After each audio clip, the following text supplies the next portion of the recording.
Okay. Yes, I think so. Excuse me, Linda. Hang on a second. Yes? Is Miranda back yet? No, I'm on the phone with her now. She's giving me instructions on what to tell the journalists that keep calling about Bree and Peterson's divorce. The phone's been ringing all morning non-stop, and I'm going crazy answering questions. The other phone's ringing. I'll be with you in a second, Miranda. Don't hang up. Cunningham Brown Law Practice. This is Linda speaking. Yes, this is Miranda Cunningham's secretary. No, I'm afraid she's out of the office at the moment. Yes. Let me take your number. Bear with me a second. I'm just looking for a pen. All right. 0976 255 787. Sorry, could you repeat that? 0. Yes. Certainly, Mr. O'Connor. I'll have her call you back as soon as she gets back from court. Goodbye. All right, Miranda. Don't worry. I'll pass you back over to Linda. That was O'Connor. He said his client is not at all happy about the divorce settlement, and could you please call him back? I'll get it. Hello? Law Practice Studio? Al's got it. So, what do I tell the press about Breezy Bree's relationship with that football player, Lee Diggs? They've asked me if it's true that Peterson wants a divorce because he found out about Bree and Diggs' affair. Sorry, I didn't catch that. But Breezy Bree, Mrs. Peterson, is not our client. We're looking after her husband's, her ex-husband's, Mr. Peterson's interests.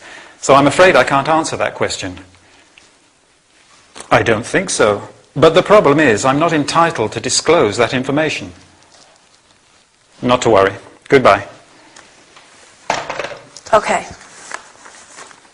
Okay. Oh no, Miranda, my battery's running out. Can I call you back from the office phone? Great. I'll see you in a minute then. Bye. They're all after some juicy gossip. They've even asked me if Diggs has scored more goals this season thanks to Breezy Bree. What kind of a question is that? How should I know?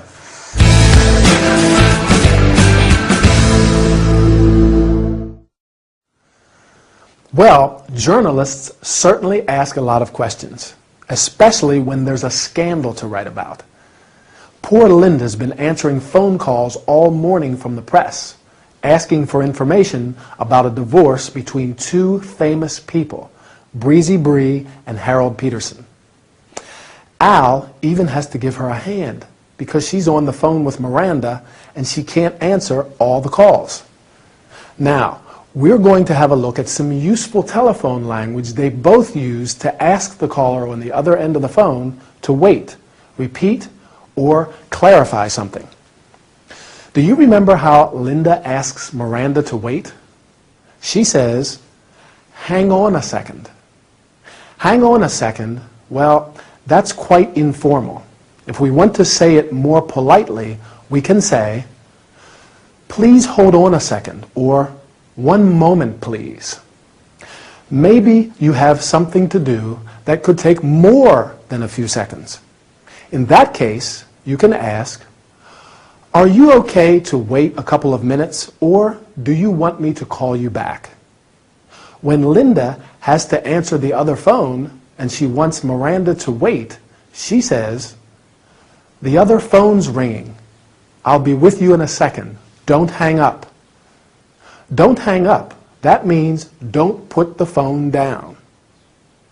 Sometimes when we're on the phone, we have to write down a number or look for something. So we have to ask our caller to wait, and we want to let the caller know what is happening. Like Linda says, "Bear with me a second. I'm looking for a pen." Or, for example, if we have to open a document, we can say, "Just a second. I'm opening the document now." How about if we didn't understand something our caller said? We ask for repetition. "Sorry, could you repeat that, please?"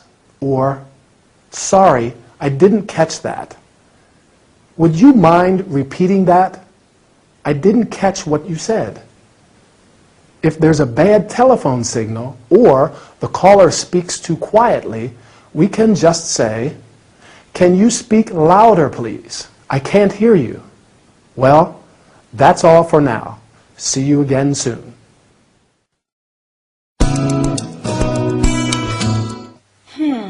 I see. Don't worry about next month's hearing. Everything is okay. No, I don't think that's necessary. What, Friday? No, it's not a problem. Friday will be fine. Is there anything else I can help you with? Good, okay. What time are you arriving in London? At 3? So you'll be here at 4. Could you confirm that appointment on Thursday? Yes.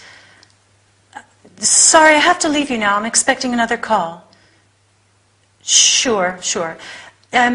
We'll expect you on Friday, and don't forget to give me another ring on Thursday. Thanks for calling. Bye.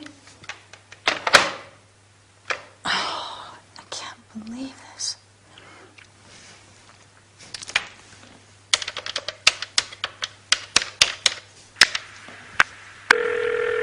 Because...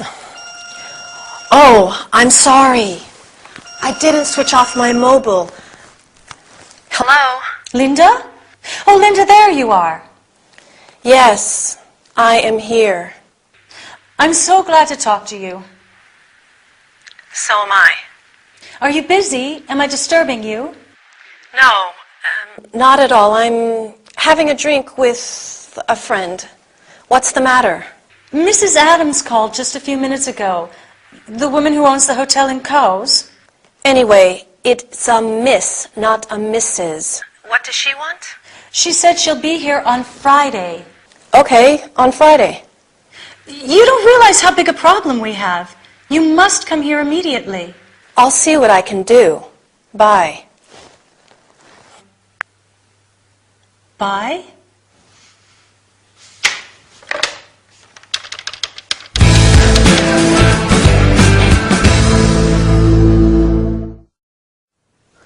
Hello there. How are you feeling? I hope you feel as good as I do. In our training session, we are going to talk about phone calls. Whatever your business, you'll probably have to solve a lot of problems on the phone, so it can be useful to be familiar with the appropriate language. We are going to learn about offering help, how to refer to future contacts, how to give reasons for ending a call, thanking the other person, and saying goodbye. As you have seen and heard, Miranda has received a phone call from Miss Adams, the owner of a hotel in Cowes. Miss Adams wants to go to London to discuss some legal matters. Miranda is not very happy at the prospect. However, they arrange a meeting on, do you remember? Right, on Friday. After that, Miranda asks, "Is there anything else I can help you with?" You can also say, "Is there anything else I can do for you?" Or, "Do you need anything else?" Once the appointment has been fixed, Miranda asks, "Could you confirm the appointment on Thursday?" You may have to end the call because you are busy or expecting another call. Miranda says, "I am sorry, but I have to leave you now. I am expecting another call." Before ending the call, she reminds Miss Adams to confirm the appointment. "Don't forget to give me a ring on Thursday." At the end of the call, she confirms the date. "We'll expect you on Friday." You can also say, "I'll see you on Friday," and "I look forward to seeing you on Friday." Finally, before saying goodbye, she thanks the other person. "Thanks for calling." Can you think of other ways to thank someone on the phone? I'll help you. "Thanks for your time," and "Nice speaking to you." So, nice speaking to you. See you next time for another workout. Hello, you're tuned in to City Live FM, and I'm Emma. It's time to read your letters. I received a lot of letters this week from listeners who seem, I'm sorry, is my necklace making too much noise? Do I have to take it off? No. What was I saying? The letters. Okay, I'm ready. I received a lot of letters and, well, you all seem very depressed. What's happening, people? I'm going to start with a letter from Felicity. Hi, Felicity, if you're listening. Dear Emma, she writes, they say you shouldn't judge a book by its cover. In other words, you shouldn't judge a person by the clothes they wear. But don't a person's clothes tell us a lot about their personality and their intentions? Just think how much work goes into choosing the costume for a character in a film because it reveals a lot about who they are. What about in real life? How much can you really judge a person by the clothes they wear? Well, you're right, Felicity. Costume is very important in film and theater, but in real life I don't think so much thought goes into choosing what clothes we wear. A person's style can generally give some detail about their personality, but I think it's a bit superficial to say that you can judge a person by the clothes they wear. Don't you?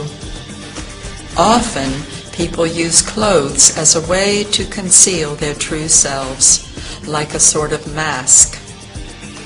A lot of people can't afford to buy the clothes they like, or simply don't have the same taste as you, so what they wear doesn't really tell us much about their personality. And how can you deduce that a person is unreliable or moody from their clothes? There are many personality traits that aren't deducible just by looking at a person's clothes. Body language can probably reveal more than clothes in some cases. Let's see now, is that everything? I think so.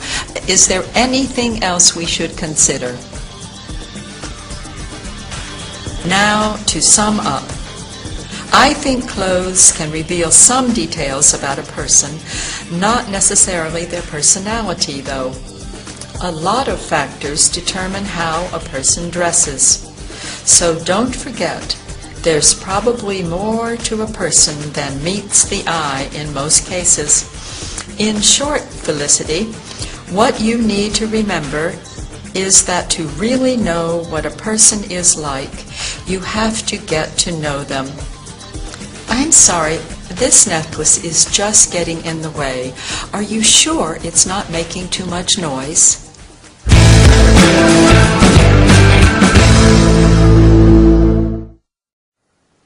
Hi, and welcome back. Do you know that saying, you can't judge a book by its cover? In other words, you shouldn't judge people by their appearance. Do you agree? Felicity seems to think a person's clothes, therefore their appearance, do tell you what a person is like. But our agony Aunt Emma gives her a few things to think about, and then she sums up her thoughts on the matter. What we're going to look at are the different expressions Emma uses to ask if everything is being considered, and to sum up her ideas at the end. So, first Emma explains her thoughts and gives various reasons for why she thinks clothes don't reveal much about a person's personality. Then she asks, is that everything? And is there anything else we should consider? It's a question she's really asking herself. Is that everything? She's doing a mental check of the things she said and if there is anything else she wants to say. In this situation, we could also say, Is there anything else to add? Now, let's see. Is there anything else to add? Oh yes, summing up your ideas. Emma used a few expressions to conclude what she was saying. The first one was, now to sum up. And then she goes on to give a brief conclusion. To sum up means to give a brief summary of something. Another expression is in short, which means in few words. In short, what you need to remember is that, or so. Don't forget that. Good. Is that everything? No. There was something else I wanted to mention. Remember, Emma says there are some personality traits that you can't deduce by looking at a person's clothes. I agree. I mean, what does an unreliable person wear? Unreliable means you can't count on them. You can't rely on them. Or if a person is moody, what do you think they would wear? Someone who is moody is temperamental and often in a bad mood. In short, I have to agree with Emma that it's a bit superficial to say you can judge a person by the clothes they wear. Don't you think? Bye now. See you soon.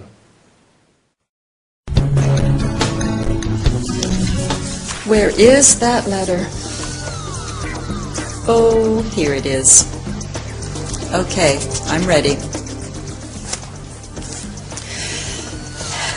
Hello. I'm so glad you tuned in. Welcome to another program with me, Emma, on City Live FM. I'm glad you tuned in because I have a very interesting letter from one of our listeners. I'll read it out here. Is it just me, or are people extremely rude nowadays? Yesterday, a colleague spilled an entire cup of coffee on my new suit and did not even say, "I'm sorry." I don't expect people to stand on ceremony, but what happened to the times when people used expressions like, "Excuse me," "Please," "Thank you," "You're welcome"? Young people show no respect for elders and betters. Since I find all this very upsetting, I need your advice. Yours sincerely, Mark Graceful. Well, dear Mark, I hope you are listening. Thank you for your letter. You bring up a very important issue. I know how you feel. This very morning, I had my hair done, and my hairdresser was so offhand. Ladylike and gentlemanly behavior is not only correct, it is a way of showing respect. After all, the done thing greatly affects all our social relationships. The best thing to do, the only thing to do, is not to let this affect you, and set a good example. I hope that helps. I'd better go now. Bye, and thanks for joining me. How was it?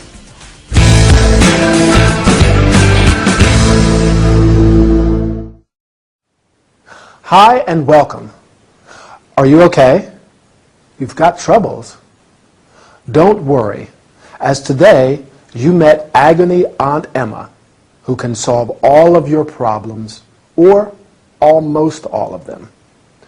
Today we are going to learn about terms and expressions related to behavior, manners, and body language. Emma received a letter from a listener who complains about widespread bad manners. He says that people are extremely rude. Rude means not polite, offensive. Anyway, he does not expect people to stand on ceremony. To stand on ceremony means to behave in a formal way. The listener regrets the fact that expressions like excuse me, please, thank you, you're welcome are no longer used, and that young people show no respect for elders and betters. Elders are older people, especially those with social standing, and betters are people of a higher rank or social position than you. Emma is in total agreement with Mark. That very morning, her hairdresser was offhand. Offhand means not friendly and showing a lack of interest in other people. Emma says that a ladylike and gentlemanly behavior is correct and a way of showing respect. Ladylike and gentlemanly means in a way appropriate for a lady and for a gentleman. Did you notice Emma's body language?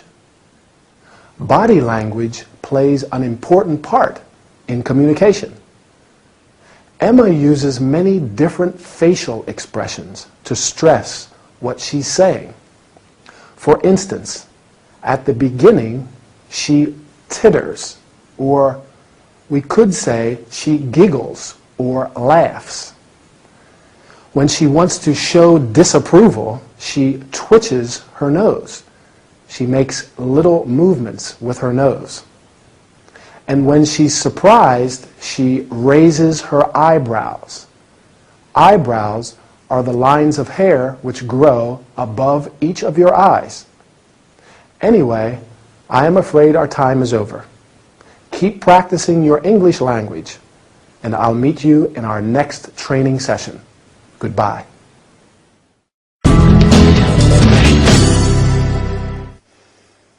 Oh, come on, Lucy. There has to be something you'd like to do. Nope. I'm bored and I'm not interested in doing anything.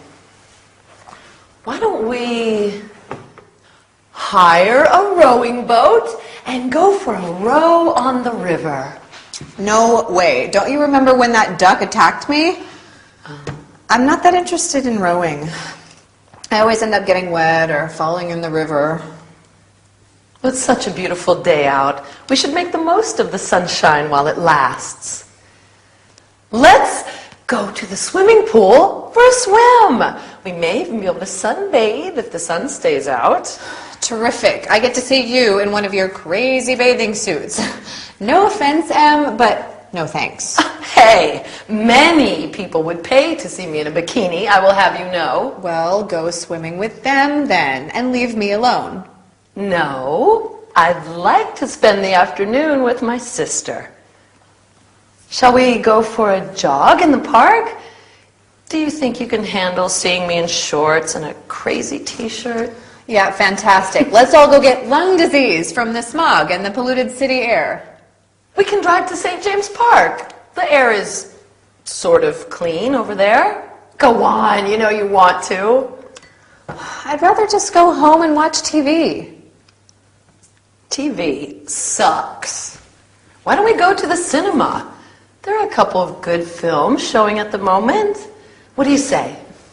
No, I don't feel like watching a film. All right. I know. How about a beer and a game of pool at that pub around the corner? You know, the one where that nice blue-eyed boy works. Now, that's a good idea. Last one there pays for the first round. Oh.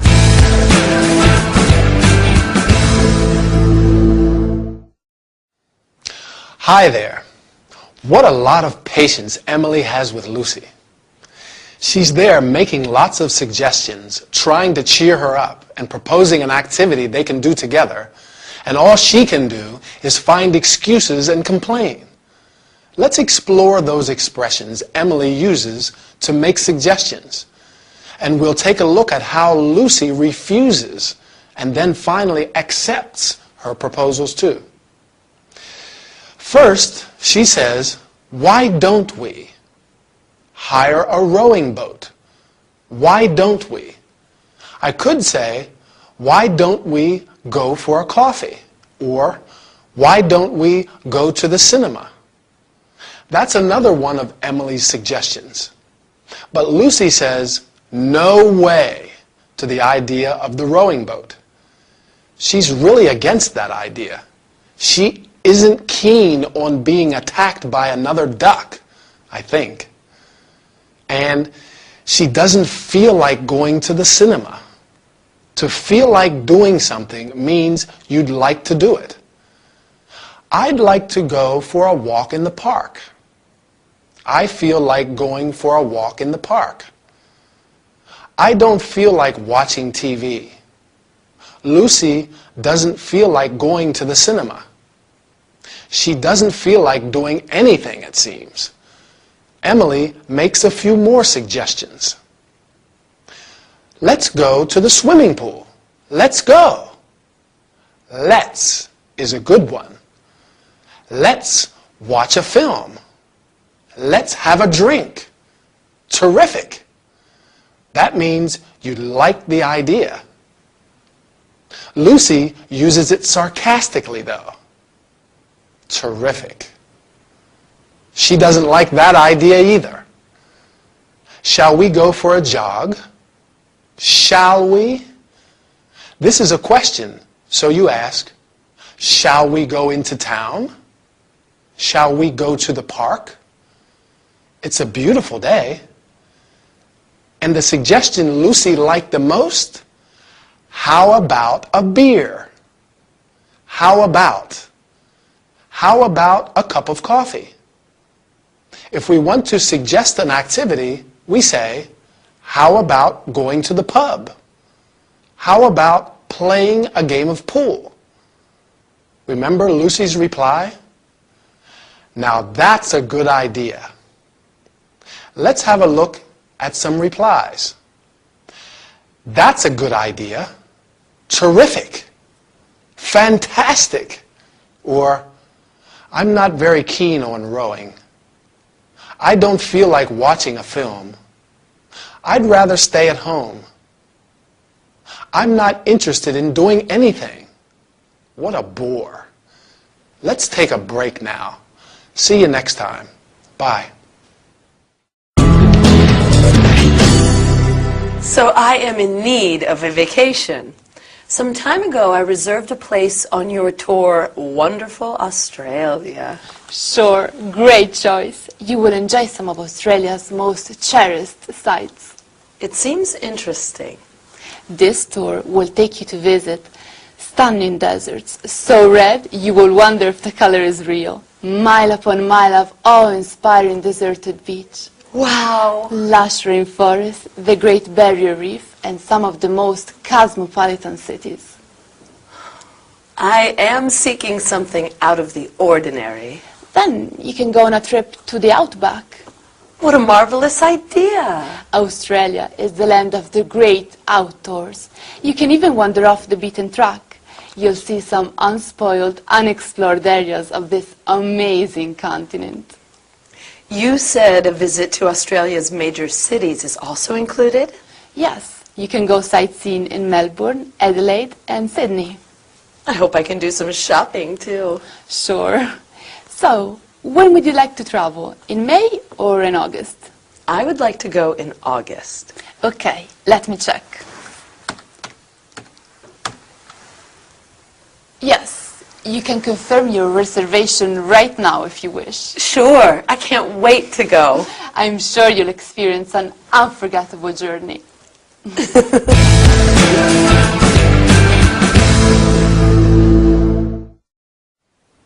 Hi, are you looking for an unusual holiday tour? Do you like adventure, wild nature, and unforgettable places? Fine. You are in the right place at the right time, as today we are going to talk about it. We are going to learn about terms and verbs related to traveling, how to describe places. Emily is in need of a vacation, and some time ago she reserved a tour. The travel agent says, "You will enjoy some of Australia's most cherished sights." Sights are places of interest, especially to visitors. In Australia, Emily can visit stunning deserts and miles of awe-inspiring deserted beach. You say awe-inspiring when you feel admiration for something. Stunning means extremely impressive or attractive. There are many adjectives that you can use to describe beautiful places, such as unique, unforgettable, amazing, magnificent. As Emily is seeking something out of the ordinary, that means she's looking for something unusual, different. She will be able to go on a trip, a short journey, to the outback. The outback is the heart of Australia. There is also the opportunity to wander off the beaten track. Off the beaten track means in a place where few people go, far from the main roads and towns. There she can enjoy the unspoiled, unexplored areas of this amazing continent. Unspoiled or unspoilt means uncontaminated, not damaged by progress.